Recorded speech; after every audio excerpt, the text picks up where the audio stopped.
Hello everyone, welcome back to my YouTube channel Neetu boutique fashion में आप सभी का स्वागत है। तो आज की इस वीडियो में फ्रेंड्स हम इसकी कटिंग और स्टिचिंग करेंगे। तो देखिए फ्रेंड्स, इसके लिए हमने ये फैब्रिक लिया है, ये पूरा वर्क में फैब्रिक है। वैसे जो फैब्रिक का नेम है वो जॉर्जेट फैब्रिक है, लेकिन उसपे पूरे पे वर्क हो रखा है।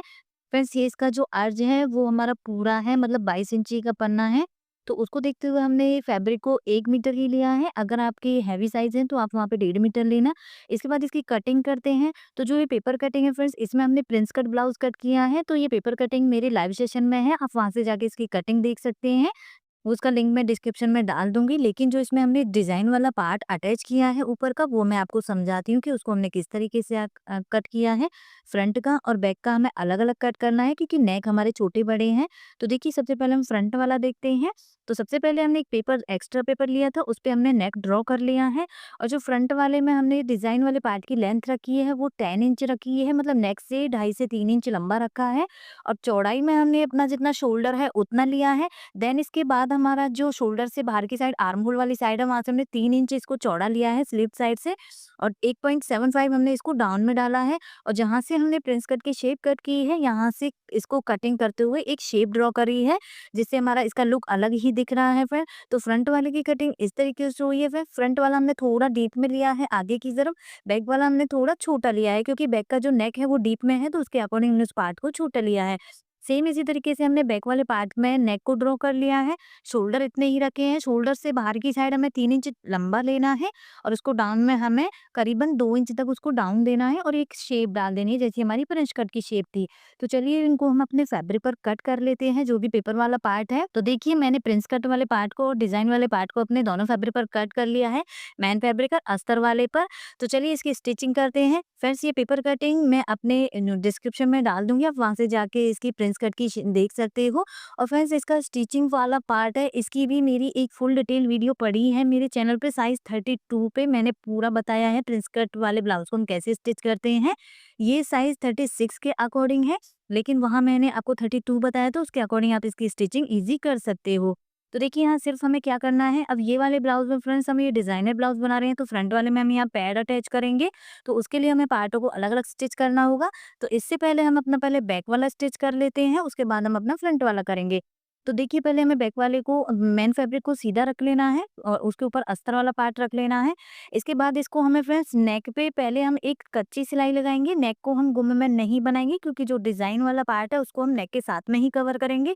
बाकी हमें जो आर्म होल वाली साइड है और जो नीचे से है, उसको हमें गुम्मे में बनाना है। तो देखिए, उस पे मैं इस तरीके से स्टिचिंग लगा रही हूँ, सेम आप भी इस तरीके से स्टिचिंग लगाना। अगर आपने स्लीव्स ऐड करनी है तो आप पहले यहाँ स्लीव्स ऐड कर सकते हो, ये सिलाई आप स्किप करनी होगी, स्लीव्स ऐड करनी है। अदरवाइज अगर आपने विदाउट स्लीव्स ही बनाया है, तो इस तरीके से हमें इसको गुम्मे में बनाना है। तो देखिए, मैंने नीचे भी सिलाई लगा ली, आर्म होल पे भी लगा ली, और जो नेक पे लगाई थी वो हमने निकाल दी है, क्योंकि यहाँ से हम अपना डिजाइन वाला पार्ट अटैच करेंगे। तो देखिए, अब हम इसको सीधा कर लेते हैं। तो सीधा करने के बाद इसका लुक कुछ इस तरीके से दिखाई दे रहा है। अब इसको सेट करने के लिए फ्रेंड्स, इसके पूरे साइड्स में हमें एक सिलाई लगा देनी है, नेक पे, आर्म होल पे और नीचे। तो हमने पूरे पे एक सिलाई लगा के इसको कंप्लीट कर लिया है। तो बैक वाला पार्ट हमारा बनके रेडी हो गया है। तो चलिए अब हम अपना फ्रंट वाला पार्ट बनाते हैं, उसके बाद हम अपना डिजाइन वाला पार्ट बनाएंगे।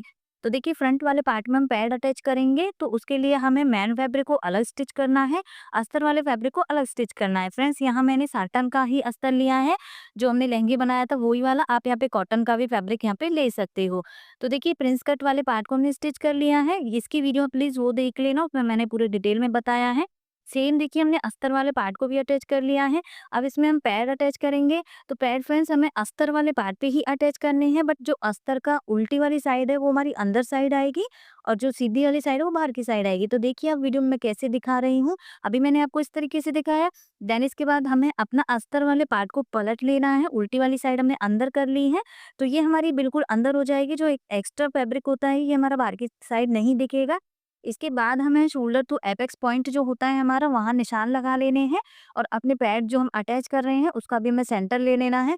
तो दोनों सेंटर्स को हमें इस तरीके से मिला लेना है, अपने पैड वाले का भी और जो हमारा ब्लाउज का पार्ट है उसका भी। तो दोनों सेंटर जैसे ही टच हो रहे हैं, मिल रहे हैं, वहाँ हमें एक नॉट लगा लेना है छोटा-सा। हमें पूरा पैच सिलने की नीड नहीं है, एक छोटे से नॉक से ये हमारा अटैच हो जाएगा। बस इसको हमें अस्तर के साथ में अटैच करना है। तो देखिए एक हो गया हमने, सेम इसी तरीके से हमें अपना दूसरा वाला भी अटैच कर लेना है। तो दोनों पैड अटैच हो गई हैं। अभी फ्रेंड्स हमारा मेन फैब्रिक के अंदर आ जाएगा इस तरीके से। देन अब हमें मेन फैब्रिक को यहाँ भी आर्म होल को नीचे वाली साइड को गुम्मे में बनाना है। तो इसको हमें अपने जो अस्तर वाला पार्ट है उसके नीचे उल्टा करके रखना होगा। तो देखिए इस तरीके से हमारी ये शेप बन रही है पैड के अकॉर्डिंग। तो देखिए हमने अस्तर वाला पार्ट ऊपर लिया, मेन फैब्रिक को सीधा करके नीचे रखा और आर्म होल में और नीचे की साइड सिलाई लगा दी। इसको हम सीधा करेंगे तो देखिए नीचे से बंद हो गया है, आर्म होल से भी बंद हो गया है। नेक हमने ओपन ही रखा है क्योंकि फ्रंट में और बैक में वो डिजाइन वाला पार्ट यहाँ पे अटैच होगा। तो देखिए फ्रंट वाला पार्ट और बैक वाला पार्ट हमारा बन गया है। इसके बाद हम अपना डिजाइन वाला पार्ट कवर करते हैं।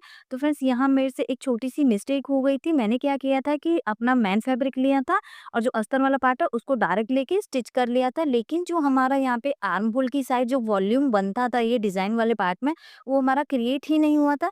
तो मैंने फिर से क्या किया, ये पूरा पार्ट निकाल के देन इसके ऊपर हमने जो हमारा ये फैब्रिक है मेन फैब्रिक, इस पे हमने लाइक्रा फ्यूजिंग को पेस्ट किया। तो फ्रेंड्स यहाँ आप बिल्कुल याद रखना, अगर आपका फैब्रिक फ्रेंड्स ट्रांसपेरेंट है तो आपको अस्तर वाले फैब्रिक पर पेस्ट करना है, या तो पेस्टिंग पेपर या फिर लाइक्रा फ्यूजिंग। अगर आपका फैब्रिक ट्रांसपेरेंट नहीं है तो वहाँ आपको लाइक्रा फ्यूजिंग को अपने मेन फैब्रिक पर ही अटैच करना है। तो ये मिस्टेक आपसे ना हो फ्रेंड्स, इसीलिए मैंने आपको यहाँ बता दिया है कि आप ऐसी मिस्टेक नहीं करना, अदरवाइज क्या होगा कि वो वॉल्यूम हमारा यहाँ क्रिएट नहीं होगा। तो मैंने यहाँ क्या किया था, अपना फिर से उसको निकाल के पूरी सिलाई निकाल के देन मैंने मेन फैब्रिक पर ही लाइक्रा फ्यूजिंग को पेस्ट किया था। उसके बाद इसको पूरा स्टिच करके तब इसको हमने अपने ब्लाउज के साथ में अटैच किया। तो देख पा रहे हो मैंने मेन फैब्रिक पर पेस्टिंग कर रखी है। इसके बाद हमने बाहर की साइड से इसको पूरा गोमे में बना दिया है। नेक वाली साइड अभी हमारी ओपन ही है, उसको हम अपने ब्लाउज के साथ में स्टिच करेंगे। तो फ्रंट का और बैक का हमारा बन चुका है। इसके बाद फ्रेंड्स हमें इसमें शोल्डर्स को ज्वाइंट कर लेना है, क्योंकि ये पार्ट हम ऊपर से ही अटैच करेंगे। तो शोल्डर भी हम इसमें गुम में ही अटैच करेंगे। तो देखिए मेन फैब्रिक को मेन फैब्रिक के साथ पकड़ना है। सेम इसी तरीके से हमें सीधा इसको अस्तर से भी के साथ में ही स्टिच कर लेना है। इससे क्या होगा कि अस्तर जैसे ही हमारा अंदर की साइड फोल्ड होगा तो ये एक तो हमारा गुम्मे में बनेगा, और जो इसमें हमारा ये ऊपर एक्स्ट्रा फैब्रिक दिखता है ये भी हमारा अंदर की साइड चला जाएगा। इसी तरीके से आप भी शोल्डर अटैच करना, तो इससे आपका जो ये जो डिजाइन वाला पार्ट है इसमें जो बाहर की साइड का जो पार्ट होता है वो दिखाई नहीं देगा, मतलब बाहर की साइड दिखेगा नहीं, वो बिल्कुल ये अंदर की साइड चला जाएगा। और हमें यहाँ सेंटर पे एक कट जरूर लगाना है, इससे हमारा खिंचाव नहीं होगा बिल्कुल भी। तो देखिए जैसे हमने इसको सीधा किया है, अस्तर वाले पार्ट को अंदर की साइड किया, तो ये पूरा हमारा गुम में हो गया और यहाँ हमारा इस तरीके से वॉल्यूम बना है राउंड में, ये हमारे शोल्डर्स पे आएगा। सेम इसी तरीके से हमें अपना दूसरा शोल्डर भी ज्वाइंट कर लेना है। तो देखिए शोल्डर वाला पार्ट हो गया, अब इसको हमें पूरा सेट करना है। तो एक सिलाई लगानी है पूरे राउंड में और नेक पे। तो देखिए हमने नेक पे भी और पूरे राउंड में स्टिच कर लिया, मतलब ये ओवरऑल हमारा बन चुका है। अब इसको हमें अपने ब्लाउज के साथ में अटैच करना है। यहाँ आपको याद रखना है, फ्रंट वाला पार्ट फ्रंट के साथ में ही होगा, बैक वाला बैक वाले के साथ में ही होगा, क्योंकि नेक हमारे डिफरेंट है, छोटे और बड़े हैं। तो डिजाइन वाला पार्ट बन गया है। अब फ्रेंड्स हमें अपने ब्लाउज के जो शोल्डर हैं उनको भी ज्वाइंट करना है। तो ब्लाउज के शोल्डर भी हमारे ज्वाइंट हो चुके हैं। अब हमें ब्लाउज को इस तरीके से बिछा लेना है। तो ब्लाउज को फ्रेंड्स हमें उल्टा करके बिछाना है, और जो इस पे हमें डिजाइन वाला पार्ट रखना है उसको भी हमें उल्टा करके ही बिछाना है। ये इस पे स्टिचिंग लगने के बाद जैसे ही अंदर की साइड जाएगा तो ये पार्ट हमारा सीधा हो जाएगा। तो मतलब हमारा ब्लाउज वाला पार्ट भी उल्टा होना चाहिए और डिजाइन वाला पार्ट भी हमारा उल्टा होना चाहिए। तो देखिए पूरे नेक में हमने ये स्टिचिंग लगा दी। अब जहाँ-जहाँ हमारा राउंड शेप है वहाँ हम कट लगा देंगे। फिर से यहाँ मैंने वी लीव्स वाला नेक बनाया है, तो आप यही नेक बना के चलना। इससे जो डिजाइन वाला पार्ट है उसका लुक अलग ही दिख रहा था, क्रिएट हो रहा था। अगर हम गोल नेक बनाते तो उससे हमारा ज्यादा अच्छा नहीं लग रहा था। तो क्योंकि जो डिजाइन की शेप है डिजाइनर वाले पार्ट की वो वी शेप में ही है, तो नेक भी हमने यहाँ पे वी शेप में ही लिया है। तो देखिए हमने पूरे राउंड में अपने नेक पे कट लगा लिया है। अब इसको हमें सीधा करना है। तो इसको सीधे करने के लिए देखिए पहले हमें इसको यहाँ पे एक एक स्टिचिंग लगानी है। फ्रेंड्स अगर आप बिगनर हो, बिल्कुल इसको ट्राई कर रहे हो, आपको ये इस तरीके से सेट नहीं हो रहा है जो डिजाइन वाला पार्ट है, तो इसको पहले आपको ऊपर की साइड फोल्ड करना है, सीधा करना है। इसके बाद हमें इसको पिन अप कर लेना है। पिन अप करने के बाद हमें इसके ऊपर स्टिचिंग लगानी है। या आप पहले आयरन भी कर सकते हो, स्टिचिंग भी लगा सकते हो। अगर आप ऐसे हैवी वर्क वाले फैब्रिक पर आयरन करते हो तो आयरन आपको एक कोई कॉटन का दुपट्टा रख के ही आयरन करना, अदरवाइज क्या होगा कि आपका फैब्रिक फैब्रिक का यहाँ आपका जल सकता है, तो आप दुपट्टा रख के इस पे आयरन करना। तो देखिए हमने नेक पे भी स्टिचिंग लगा दी है, तो फाइनली ओवरऑल हमारा ब्लाउज ऊपर से कंप्लीट हो गया है। लास्ट में हमारी इसमें फिटिंग वाली साइड रहती है, तो इसमें फ्रेंड्स देखिए हमने आगे और पीछे कहीं कट नहीं लिया था, तो इसमें हम जिप अटैच करेंगे।